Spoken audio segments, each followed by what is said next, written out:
Welcome back to our film podcast. I'm Chloe, and next to me is Jordan. Hi. And we've not got nobody else. Yeah, it's just the two of us today, Sure. and for the foreseeable future. Today we're going to be discussing the Marvel Cinematic Universe, our top 10 favourites on the road to Infinity War. Hype.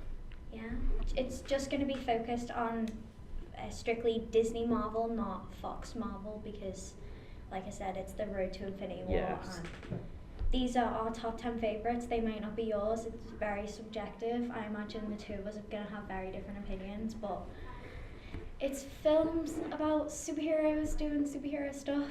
It's so good. Yeah, so like stuff like X-Men and Deadpool won't be included, like Chloe was saying. So to start us off, Jordan. I'll go first. Yeah, so, we're going to go best to worst. Best to worst. Okay. No, worst to best. But yeah, the other way around. So my number 10, it's a hard list to choose from. It's going to be Doctor Strange. And I like the film. I watched it a couple of weeks ago when over the Easter holiday we have, because I've never seen it. And it's very good, but we was discussing before, it is very forgettable. Like, the whole actual film, it's a good film, it's well made and special effects are really good, but he's a kind of forgettable character. Benedict Cumberbatch played an amazing part in it. Anything to add about that? Yeah, I don't even have Doctor Strange on my top 10 list, because out of the 18 films that there are, for me it does kind of get lost in... It's a good film, yeah, and they have made really good films, but there are some where they've made really great ones that I think are better. But when you do watch it, you realise how good it is. But yeah, my number 10 is Black Panther. Like I said, some of them just it got pushed to the bottom, mainly because there's other ones that I've seen more and that I'm familiar with being great, that kind of thing. But I really liked Black Panther. I took my little sister to see it and she really liked it, which is rare because she left Thor Ragnarok 3 times. But she stayed and sat. Black Panther, I'm going to say Black Panther is a lot higher up on my list. I really enjoyed it, the way it's done and the use of the soundtrack in it. Yeah. With Kendrick Lamar making half or most of the songs from it, I think. It is really well done. And if you've not seen this bit filmed, there's like a mini spoiler I'm gonna. It's the part where Thingy walks into the throne and the camera's upside down and flips with the like African American music playing. Yeah. It's really well done, and the actual culture of the film is really well done as well. Yeah, it does make me really interested for more sequels with that kind of culture. And the South Korean scene is just on point. Yeah. And Michael B. Jordan's a really good villain. He is a good villain, actually. Marvel's not necessarily, the MCU is not necessarily known for their super great villains, but I think he was a really good one. Well, there was a lot of debate, wasn't there, if he was a villain or not. Yeah. That was the thing. Because they made his character so likeable, but you don't want to like him. Villainish, yeah. He's a lot like Deadpool. He's like anti-hero. Yeah, anti-hero. Yeah. Yeah. So your number 9 pick? My number 9 is a hard one to choose from, but I'm going to go, and you're probably going to disagree with me here. Considering we're looking at my list right now. I can't. Oh yeah, I'm not sad to see your list. Mine's going to be Guardians 2. I really enjoyed it, okay, but compared to Guardians 1, it just kind of flopped for me. I don't know. Don't get me wrong, I love the film. Like I saying, some of the effects and bringing the characters back, but it's like what they had at the start was these bunch of characters that we've never met, and such a great casting for them, and different settings. This is Guardians 2. Guardians 2. Okay. No, I was talking about Guardians 1. Sorry, Guardians 1.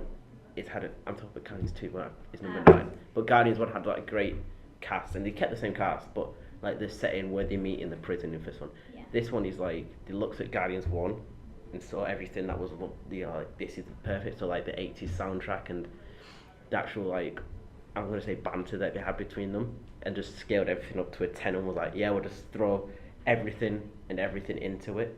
See, that's why I don't like it. Because they just kind of took everything that they did in the first film and just repeated it. Even the banter, between Quill and Rocket, it really annoyed me because they're supposed to be friends, but they don't really act like friends in the beginning. But But Yeah. they were friends at the end of Guardians 1, so why wouldn't they be friends? I understand banter, Yeah. but it was just that kind. It's the spoiler alert. The scene where they're flying in the asteroid thing. Oh yeah, and they're like trying to and take they're control like of the ship. arguing with each other. It just kind of annoyed me because it's like, The thing is if though, you're supposed to be friends, be better friends. the thing is that they're friends, but they're not real. They're both highly competitive with each other, especially yeah, flying but the ship. You That can was the be point. highly competitive with your friend, but you don't say the stuff that they did. Yeah. Like, it's just there's a difference between being highly competitive and like being a pain in the ass, which It's is fair. what they were to me, to be honest. Yeah, but like I was saying, I still love the sound. I think the soundtrack's better than the first one. I'm just gonna put. I love. I've got them both. I've got both of them on vinyl, but the second one I've listened to a lot more because I just like the songs more favourable, and there's more bits that I can like when listen. Mostly when I listen to a soundtrack, I just think of that scene, and that just reminds me a lot more. Yeah. But like saying, and the bit with the Yondu as well with the arrow in that like was a lot better. I really liked Yondu in this one. Yeah. I thought they were really good together, but yeah, I wasn't the biggest fan of the first one either. I mean, I do like the first one. I do watch it like quite a lot because it's on Netflix, but neither of them are on my list because Fair enough. I watch the other ones more than I watch Guardians. So number 9 on my list is quite controversial. It's Iron Man 3. Ooh. I really liked it because I don't follow the comics, so I don't know the whole thing with the Mandarin, but I liked it for what they did with Tony and his kind of character development from like, he just wasn't the conventional like superhero who just lives through things. He's really anxious, and like I just thought it was really interesting for his character, and I actually really enjoyed the film. Yeah. Yeah. I can see what you mean. This was the first film after Avengers, was it? No, I think it was. It was Iron Man 3. Iron Man 3 is the and like you're saying, the character. So this is the first thing after seeing them all come together, and the whole thing with New York. And it's the first time you see Tony's aftermath of being in space, and you see how he's dealing with that, and clearly it's having some like psychological effects on him, and I think it's really interesting. I can see why people didn't like it. Yeah. This is not on my top list, by the way. I prefer like the other ones, obviously. Yeah. But the reason is, and it's not because of the Mandarin thing. That kind of was like it's kind of like okay, but it's kind of way. It ruins half of the film. Half of the film, you feel like that was just a throwawayable joke. Well, like we've got the Mandarin, he's like, oh, and then he's like, yeah, but you've been talking, like hyping him up, and he's just gonna throw a throwawayable joke. Well, this got released when I wasn't on the Marvel hype, so I like never watched any of the trailers for Iron Man 3. I was never like involved in it all, so that's why the hype wasn't like the thing with the Mandarin wasn't as disappointing to me because I was only going off the film like. Yeah. Hype. I see. I think I just entered it when Avengers came out. That was like the first one. I think that was the first one I went see in the cinema, and then I was like, watch back and watch them all again, and then came back and I was like, oh, the new one's coming out, and then I was like, oh, kind of disappointed me a bit. Yeah. But it's not a bad film. No, it's not. None of these are bad films. No. We're just saying why we like them more than other ones. Like I don't think Marvel has made really good films, and that's why people like them. But these are why we like these ones more. Number 8. Number 8. Number 8 is going to be Avengers 2, Age of Ultron. See, a lot of sequels on this one. A lot of sequels on my end list because, I don't know. Avengers... Sequels step it up. Sequels, they do, but then you don't get the actual nostalgia for me, I'm going to say, with Avengers 1 and Iron Man 1. Because Iron Man 1 was like one of the first along with Avengers that I saw. But we'll talk about that later when it comes. Avengers 2. Opening sequence. It's just really good. The whole, it's very picturesque though. The opening sequence is like, with their like flying through like the winterland. You're like, oh yay, look, they're all there again. But then you've got Quicksilver, who's an amazing character. He is. I really liked him. Scarlet Witch. I'm there on. I would have preferred to have Quicksilver than Scarlet Witch in the rest of the MCU. Yeah, but it's a good film overall. The whole thing was fucking, what's the place called? Sokovia. That's it. Yeah, 'cause I was thinking of Sokovia Accords then. Close. It was, but the whole, we'll go on to it. The whole thing with Ultron, he's a good villain, but I don't know, I felt like they're just like, it was like the same thing with Guardians, there's two. There's like, we'll just set everybody to argue again even more. It was like, oh, we're a group and everything, but we'll just set everyone to argue. I think in this one it makes, I don't think they argued as much as the guys in Guardians 2, but I think it makes more sense why they weren't trusting of each other in this one, because Tony did create Ultron, but you can understand where he's coming from, but you can also understand, that's why I think this one you can't compare it to Guardians 2. I'm not comparing it, I'm just... No, but you can't compare the arguing Yeah. kind of But thing. like I was saying, like in Avengers 1, they have the argument because they don't know everyone. Yeah. And then they become friends and like, we're the Guardians, we're the Avengers and But we're I going to save the world. I believed that these were more likely to be friends than the Guardians were, Yeah. especially with Guardians 2. That's why I didn't like the argument so much, is because they were supposed to be friends at that point, or family as they say. That's why, because in Avengers Age of Ultron you do see them having like fun banter and that kind of thing, and but you're like, you don't see them being competitive with each other like Yeah. they do with. They're but, more a team but there's no real story build or character development, I feel, for the actual characters in Avengers. in Avengers 2. You've got the Scarlet Witch and Quicksilver kind of bit, being you're like, oh yeah, I built Ultron, and it's mostly going, we need to stop Ultron. Is that it? Yeah, that's it. I think it was more like setting up for future character development while also referencing like past character development. If you don't, like when they reference like Bucky, spoiler alert. Gonna be a lot of spoilers. Let's just warn you now while we're on number 8. Probably at the beginning. Actually, I'm gonna save what I like about the film to when I actually get to where it is on my list. My number 8 is Ant-Man. I recently rewatched this actually. I love Paul Rudd so much. I love him like with all my heart. He's so. We'll go on to my number 7 because my number 7 is going to be Ant-Man anyway. Okay, so do you want to talk? No, you first. It's your number 8. No, because we can both. Your number 7's Ant-Man. My number 8 is Ant-Man. No, go on. But I love Paul Rudd so much. The villain, I think he's an okay villain. What is it? The Wasp? No, that's. That's the second one. The sequel. Yeah. The Yellow Jacket. We forgot this last time. We did. I remember this time. He's an okay villain. Like I can he's understand why he goes crazy, because obviously it's the effect of the suit and stuff. Yeah. So you can understand why he's a bit. But I really enjoyed it, and I just thought it was really great. And what's his name in it? The really funny one. Which? Oh, his friend. Yeah, I know who you're on about. I forgot the name. We should have looked this up. So good. We're such a good podcast crew. I know. No, but I can see why. But Paul Rudd is amazing in the film. He's so funny. Where am I? Michael Pena. Yes. He's so great, and I love him. And I'm really excited for Ant-Man and the Wasp. I was a little bit. I'm hesitant on it because of the release date. I'm hesitant mainly because I want to see the effects of Infinity War on it, because I'm just wondering how you can come after that. I don't think there will be many effects with it. Because you've got to think about filming dates as well.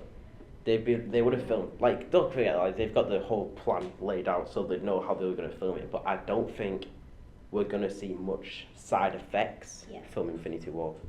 It's mostly just going to be about them two until, is it Captain Marvel next? After that? It's Captain Marvel, then it's Infinity War again. Yeah. Avengers 4, sorry. Yeah, I really like Ant-Man. I think it's really funny. And it knows it's funny. It's not trying to be really serious about it, and it's not trying to kind of blend funny with action. It's just being funny. Yeah. And it knows it's just being funny. Well, it is just one of them things. Paul Rudd's like a good character anyway. He's perfect. I don't like Evangeline Lilly in it. She's mad. I don't like her hair. Her hair just. That's what really put you off about her. Not her acting or anything, just the hair. She was okay. It was just the way. I just didn't like the way that's what I pay attention to. Alright, okay. Start a No, YouTube channel about like hairs in films. But yeah, your number 7 is Ant-Man. My number 7 is it's fine. But yeah, like I love the end scene as well of Ant-Man when they go in and it's like he's on the bench and he's like, yeah, this guy wants to talk to you and he's called Falcon. You're like, oh, wait, what? The way they. The way they sort of do the plan is proper hype like. Yeah. That's what I love about it. It's It's just one giant heist movie, and I think. Well, that's sort of thing, and it's the way it's done is like Ocean's 11, if you've seen that, or 12 or 13, Yeah. or the new one 8, and it's like we're gonna go in and then you see them actually doing it. Yeah. I really love that bit. I liked the information, not the information, the bit where they go back and find out who said what to get you to do Yeah. that, and like it's characters talk, it's people talking, but it's Michael Peña's voice. Yeah. I thought it was really clever. 'Cause That's just that's his really good. dialogue, but watching other people do it is really funny. But yeah, my number 7 is The Avengers. I really like it. Don't get me wrong, it's just lower on my list because I like these other films more. It's great seeing them all come together, and it's great. Like Loki's a really good villain. Thor's really great. Cap's really great. His suit is a mess. It's yeah, it's a really good film. I don't really know what to say about it that's not. It is really good. It is. I don't have that many like problems with Yeah. it. Well, my number 6. Are we on 6? 7. 7. Dumbass. Your number 7 No. is that one. Yeah. My number. So my number 6 Yeah. is Avengers. So like I said, I enjoyed it. It's not halfway on the list, but it's a good film. And the reason it's good for me is half just because of the way it's made, and half because of nostalgia version. So like I said, it was like the very first one I went watching in the cinema. I was like, oh, it's so good. But looking back on it, there is the problems I have with it. It's that it takes forever for actual character development. There's no action for ages and ages. It's when they're like they get everybody together on the helicraft.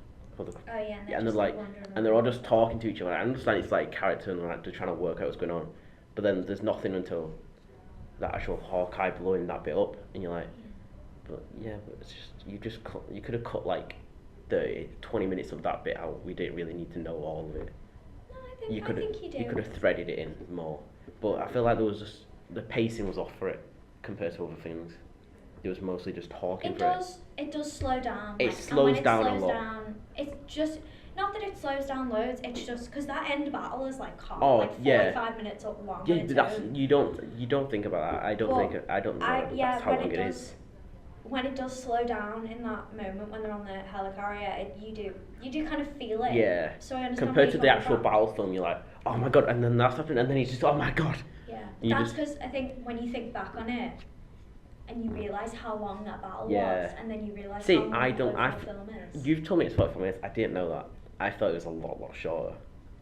To me, it feels like it's really long. To me, it feels quite short. It feels like a long battle, but quite short as well. Yeah, I get what you mean. So what number? In terms of like, it feels like it's really quick, but probably runtime wise. Yeah, it's quite long. Yeah. Well, the actual film's 143 minutes. Is it? What, 2 hours and 20 minutes? 2 hours and 20. Including the end credit scenes and that. Yeah. So my... Your turn. Your number 6. Number 6. My number 6 is Avengers Age of Ultron. Okay. And that's just because I think it's better than the Avengers in that it doesn't have to take ages to like set them up as friends again. Yeah. And you see them working together really well, and you see them kind of like being a team and like having jokes with each other, and like I just really like that aspect of it. And I like that it gave Hawkeye more of a like chance to shine, because it really, like, me and Jeremy Renner are birthday buds. We both have the same birthday. Oh, so you just like you call him Jesus. So we're like instant best friends. So you and Jesus call him like a first name, nickname. So I'm like best buds with him. So I'm very biased in this because Jeremy Renner, I can't even say he's pretty cool. He's great. I love him. But yeah, I really liked it more than the Avengers because even though I imagine it's like longer than the first Avengers, but I don't think it feels that long as. Yeah, I can see what you mean. Yeah, it doesn't feel as long as Avengers 2. I mean Avengers 1. Yeah. Although it does slow down when they get to the farm. The farm, but I think that's the character development of it. Yeah. It's not too bad. Yeah. My number 5 is I'm stuck between. I'm gonna say Black Panther, and it's halfway on the list. I've only just watched it recently in the cinema when it came out, and like I said, the soundtrack in it is amazing. Have I mentioned Black Panther? I did. You did, yeah. Number 10. Yeah, but So yours is halfway up? halfway up, yeah. But I really enjoy it. It's a really good, like, homage. And like I say, the South Korea bit is just that's the best part of the scene. And the actual The soup. comedy is really good in it. Yeah, the most comedy, but the actual just the use of the soup and having actual like women use of like the women warriors in it. Female Yeah. characters, yeah. You know more about that. But like we're saying, we've mentioned like the soundtrack and that bit. What's your number 5? Captain America Civil War. Why?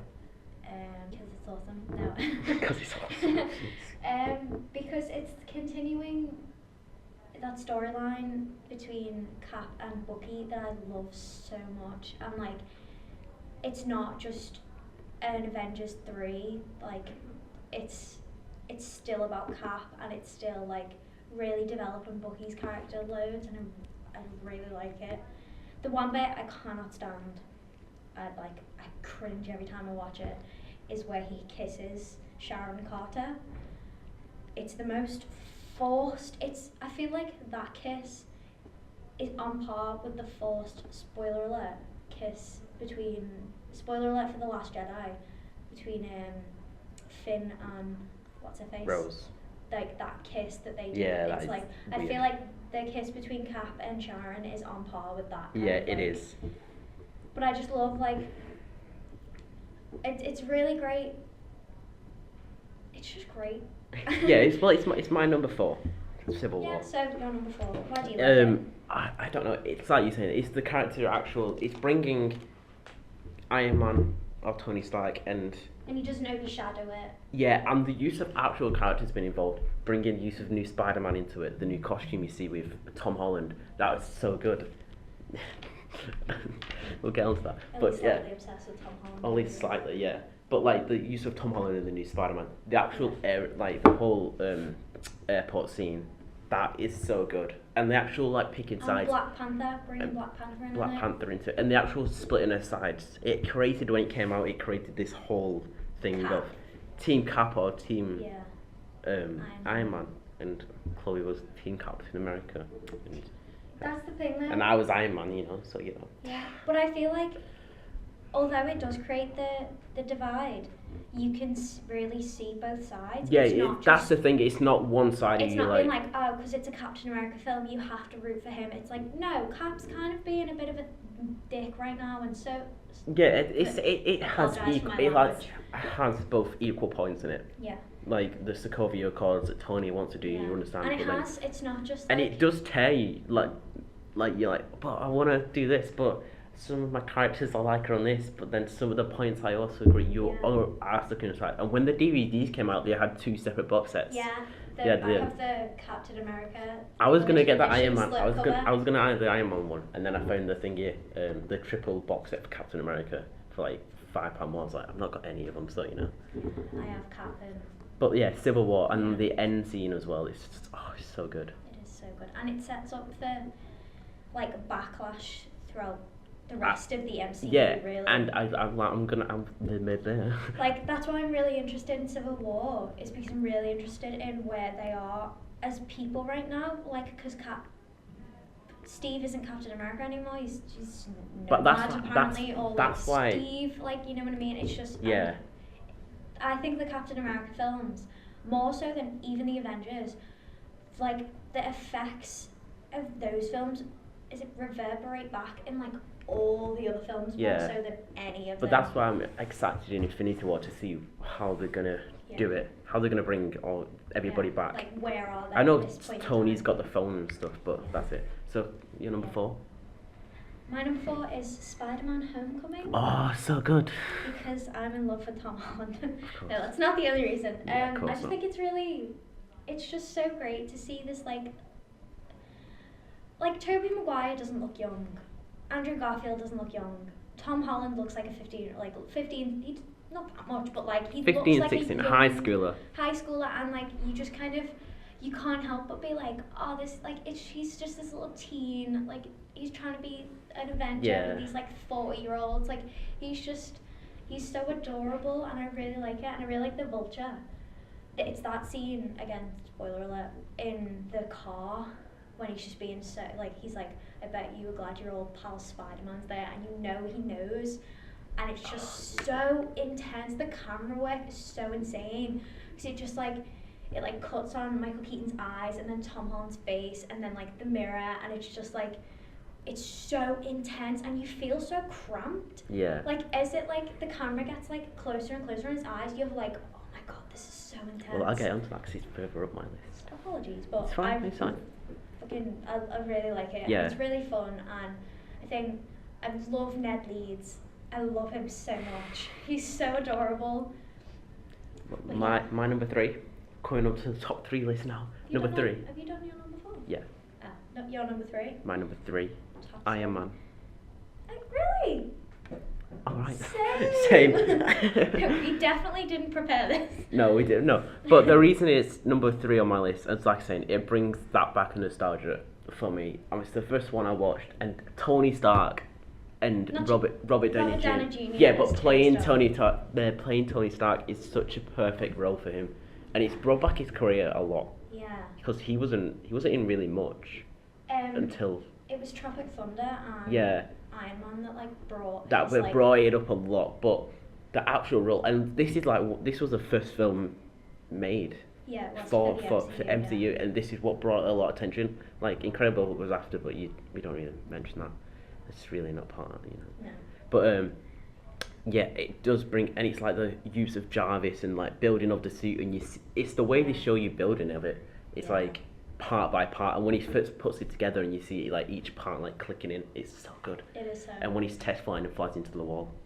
There's not that many like action scenes. There's not. I've rewatched it recently, but even though there's not that many action scenes, it's still really exciting. But the pacing for the action scenes, is like you got the it's beginning really well of paced, you got that you don't get bored, even if there's not a massive action That's scene. funny, but you got like the Jericho missile going off, and then he gets captured and stuff like that, and then going through. And then it's like finding out that it was Obadiah. Yeah. Spoilers. Yes, but again, spoilers. That was your number 3 as well. It was my number 3. And our number 2 are the same as well. It's Thor Ragnarok. I love Thor Ragnarok. I watched it recently as well, before Black Panther, and oh my god, it's so good. I should buy it on Blu-ray now while I'm here. the director who directed What We Do in the Shadows. And Hunt for the Wilder People. There you go. Which I wrote about for an essay, and if you haven't watched it, I really do recommend it. It's so good. The use of 80s music again. 80s. Thor Ragnarok. Yeah, 80s music in it. The way it's filmed, and like the jokes that they have in it, it's so well done. Like there's a joke in it, I don't know if you know, I watched it, and the joke in it that goes consistently all the way to the end of the film. It's like the rock paper scissors joke. Yeah. And it goes all the way to the end of the film, and it's With so Korg. Yeah.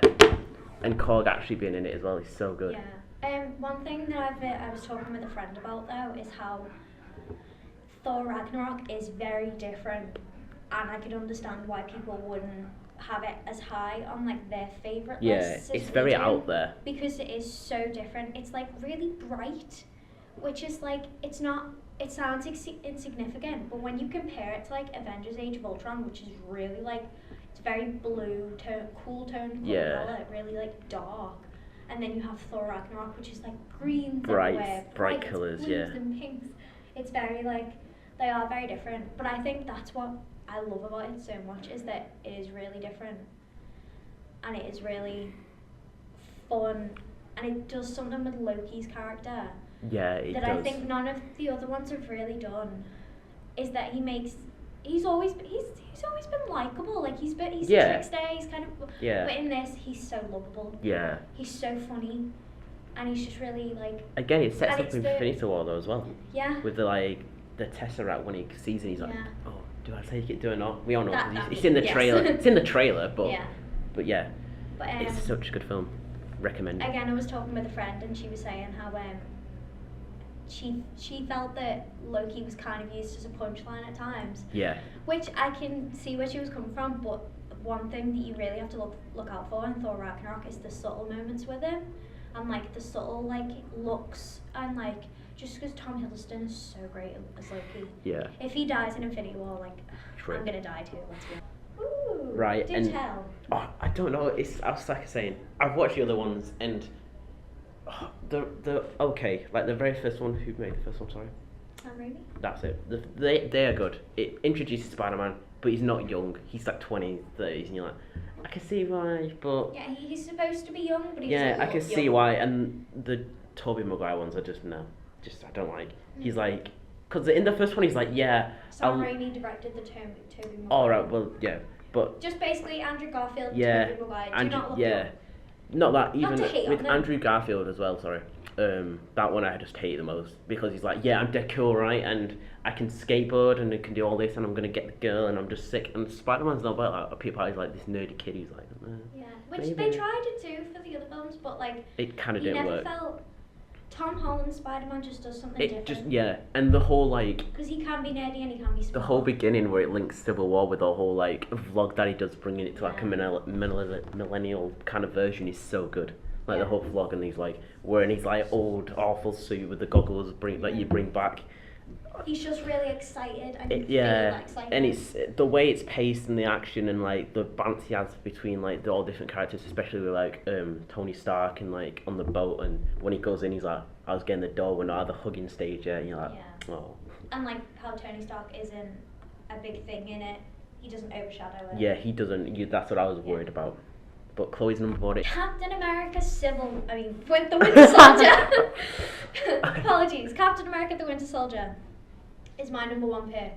Again, I recently watched this and just everything about it I love. And I've said that about a lot of the films, but I love this film so much. Yeah, it is a good film. Everything. It's a lot better than the first one. So intense. Like the fight scenes are so choreographed really well.